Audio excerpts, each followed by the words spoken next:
La phase de poule terminée, on peut dire que c'est maintenant que la Coupe du Monde commence. Les géants vont s'affronter pour un seul sacre au cours de ce mois de juin qui arrive.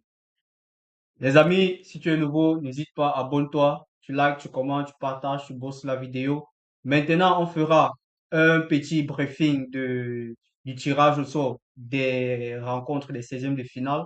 Et avant cela, on fera le bilan des phases de poule, par exemple, les classements, pourquoi telle équipe a été disqualifiée, pourquoi, voilà. Et on donnera aussi notre ressenti par rapport aux performances de certains pays lors de cette Coupe du Monde.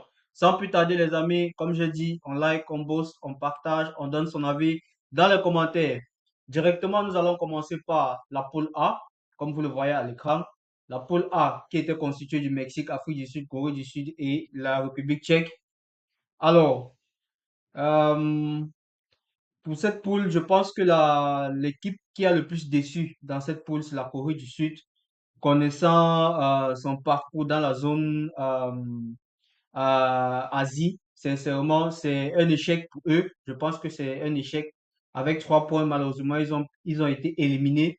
Et l'Afrique du Sud a su tirer son épingle du jeu malgré sa première défaite, malgré sa défaite, autant pour moi, lors de la première journée.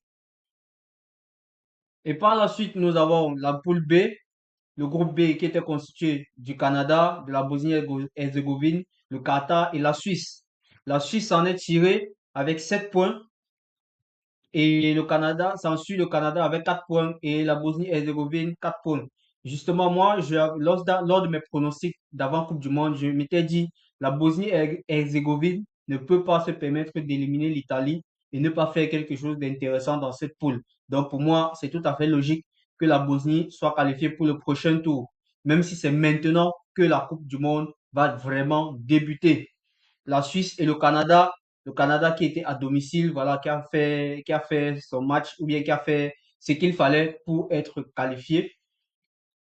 La poule C qui était constituée du Brésil, Maroc, Écosse et Haïti. Haïti malheureusement qui était là pour distribuer les points pour leur première participation et c'était un fait historique pour eux. Mais le Brésil s'en est bien tiré avec 7 points, même égalité de points avec le Maroc. Malheureusement, à cause du goal d'avirage, ils se sont séparés. Et lors de la première journée, le Maroc a tenu tête au Brésil. Donc, est-ce un fort Brésil? On verra cela dans la suite de la vidéo. Donnez-moi votre avis. Est-ce que pour vous, il y a une équipe qui vous a déçu lors de cette première partie de la Coupe du Monde, phase de groupe? Nous continuons avec le groupe D, États-Unis, Australie, Paraguay, Turquie. Malheureusement, la grosse surprise ou déception de cette poule, c'est la Turquie. Avec tous ces jeunes, Yildiz, Arda Güler, tellement de joueurs. Malheureusement, ils n'ont pas su tirer l'épingle du jeu dans une poule aussi abordable. Le Paraguay, voilà, le Paraguay, l'Australie. Sincèrement, je pense que la Turquie peut s'en mordre les doigts. Les États-Unis qui ont fait ce qu'il fallait pour se qualifier avec 6 points, 2 victoires, 2 victoires et une défaite. Lors de la dernière journée, ils ont perdu. Donc, c'est ce qu'il fallait retenir pour la poule D. Pour la poule E, l'Allemagne, Côte d'Ivoire, Équateur et Curaçao. Alors, pour moi, personnellement, je pense que c'était évident. L'Allemagne devait être premier. Mais la déception pour moi ici, c'est l'Équateur. L'Équateur, pour ceux qui regardent les matchs de la zone Amérique du Sud, Amérique du Nord, savent que l'Équateur, vraiment, ce n'est pas leur position d'habitude ici. Ils ne méritent pas, ou du moins, connaissant leur football, cette position ne mérite pas. L'Équateur, pour moi, c'est une déception lors de cette poule, lors de cette phase de poule. C'est une déception. Et la Côte d'Ivoire qui a su tenir en échec l'Allemagne, bon, pas en échec qu'ils ont perdu ou fait match nul, mais je veux dire, ils ont vraiment regardé la Côte d'Ivoire, l'Allemagne dans les yeux. Et contre l'Équateur, certes, ils n'ont pas été flamboyants dans le jeu, mais ils ont pu prendre les 3 points. Et ce qui était plus important, pour le groupe F, le groupe F constitue les Pays-Bas, Japon, Suède et Tunisie. Malheureusement, actuellement, c'est la première équipe africaine que nous tombons sur elle qui est éliminée. La Tunisie, malheureusement, qui n'a pas pu. Voilà. 12 buts encaissés, voilà, c'est dégueulasse, sincèrement, pour une équipe africaine de ce standing. La Suède qui s'est qualifiée avec 4 points, le Japon et les Pays-Bas qui ont pris possession de ce groupe malgré le match nul contre le Japon à la première journée. Et pour moi, l'équipe qu'il faudra vraiment suivre, elle sort de cette poule. Les Pays-Bas, Japon, Suède. Il faudra vraiment suivre cette équipe, ces équipes autant pour moi. Le groupe G est constitué de la Belgique, l'Égypte, l'Iran et de la Nouvelle-Zélande. L'Iran est troisième avec 3 points, 3 nuls, 0 défaite. Voilà, 0 défaite, 0 victoire. Et la Belgique premier avec 5 points, l'Égypte deuxième, 5 points. Donc cette poule était, voilà, abordable, on peut dire ça comme ça. Euh, le groupe H, constitué de l'Espagne, Cap-Vert, Uruguay et Arabie Saoudite. La grosse déception, forcément, c'est l'Uruguay. L'Uruguay qui n'a pas pu tenir son rang d'outsider, de se laisser dépasser par le Cap-Vert. C'est une dinguerie. C'est une dinguerie. Que l'Uruguay ait le même nombre de points que l'Arabie Saoudite. Ça, c'est une dinguerie. L'Espagne qui n'a vraiment pas été flamboyant, pas du tout, mais qui ont fait le travail. 2 victoires, un nul, voilà. Maintenant, c'est le moment de vérité lors des éliminations directes. C'est le moment de vérité. Et le Cap vers la surprise, l'équipe, l'équipe héros de ce tournoi. Première participation historique, première qualification et on verra contre qui ils tomberont. Ils vont tomber tout à l'heure. Ne bougez pas jusqu'à la fin. La France. La France constituée de la poule de la France, groupe I constitué de la Norvège, Sénégal et l'Irak. Malheureusement, euh, le Sénégal n'a pas vraiment tenu bon lors de cette première partie des phases de poule. C'était vraiment difficile. Certes, ils ont eu à marquer 8 buts, mais ils en ont encaissé 6. Et ça, c'est mauvais lorsque tu te dis être le champion d'Afrique. Donc, je m'attends à beaucoup mieux de la part de nos frères sénégalais qu'ils se réveillent car leur prochain adversaire peut être abordable s'ils jouent vraiment à fond leur potentiel, avec leur potentiel. Le groupe J, constitué de l'Argentine, l'Autriche, l'Algérie et la Jordanie. Alors, personnellement ici, rien de nouveau. L'Argentine 3 sur 3 plein, 8 buts marqués, un seul but encaissé, 6 buts marqués par Lionel Messi. Voilà, on en reparlera tout à l'heure, on en donnera tous les détails. L'Autriche s'est qualifiée également avec 4 points et l'Algérie également, un autre pays africain qualifié à la troisième place. Le groupe K, constitué de la Colombie, le Portugal, la RDC, l'Ouzbékistan. Alors, c'était vraiment un match très difficile pour la RDC, mais ils s'en sont bien sortis. Félicitations au peuple congolais pour ces combats, ces vaillants combattants du Fimbu Fimbu qui ont bien toasté l'Ouzbékistan lors de la dernière journée 3 buts à 1 pour solidifier leur qualification pour le prochain tour. Et la déception, forcément, on en reparlera.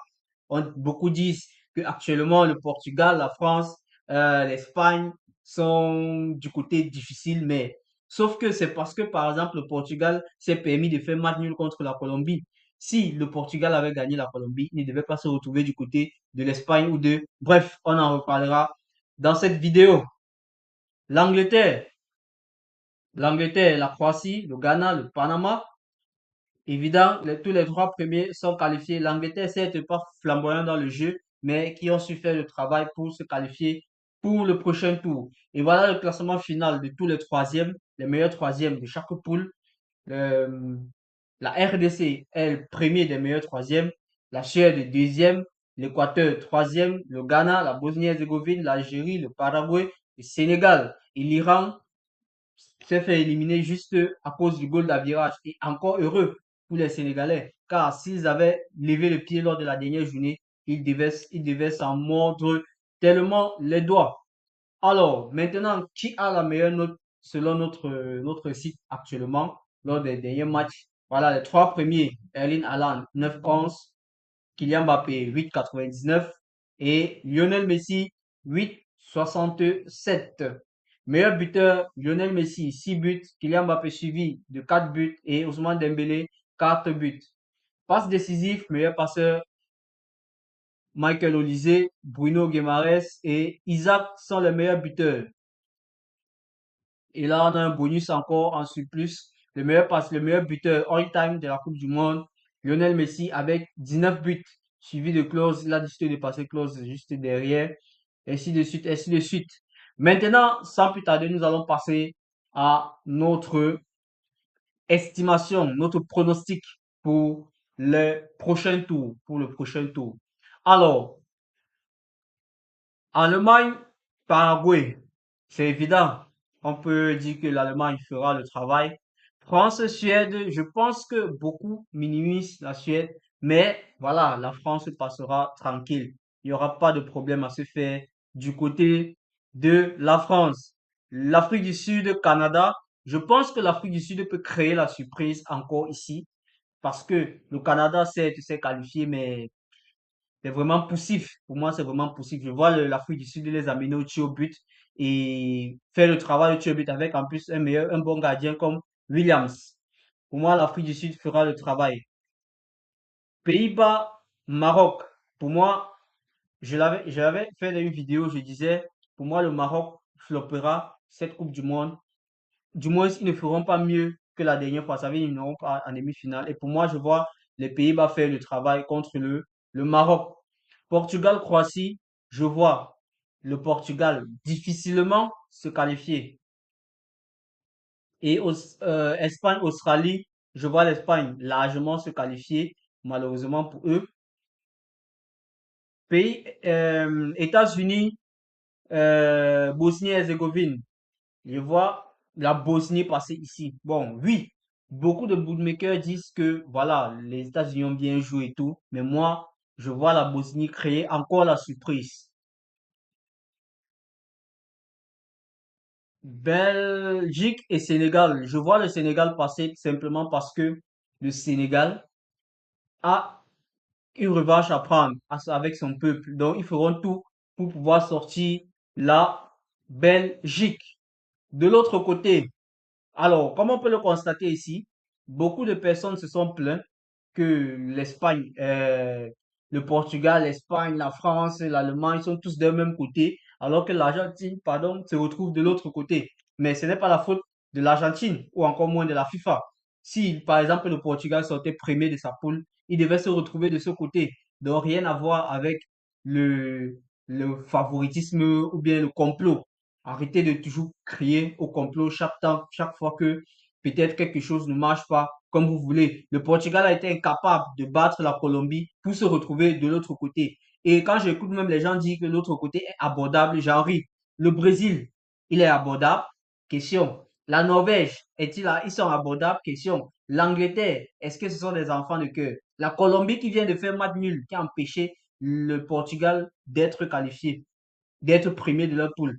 Est-ce que ce sont des enfants de cœur? Je ne pense pas. Donc, minimiser l'autre côté, serait une erreur pour les autres équipes, ou du moins les grandes nations de l'autre côté. Sans plus tarder, Brésil-Japon, ce match peut créer des surprises. Ce match pourrait créer des surprises. Ce match, je suis un peu indécis. Avec le Japon qui joue, euh, est-ce que ça pourrait suffire pour pouvoir passer contre le Brésil? Je doute fort, je doute fort. Je vois le Brésil passer. Je ne pense pas que le Brésil va être inquiété pour ce match. Le Brésil va passer. Côte d'Ivoire, Norvège, désolé pour mes amis ivoiriens. Voilà.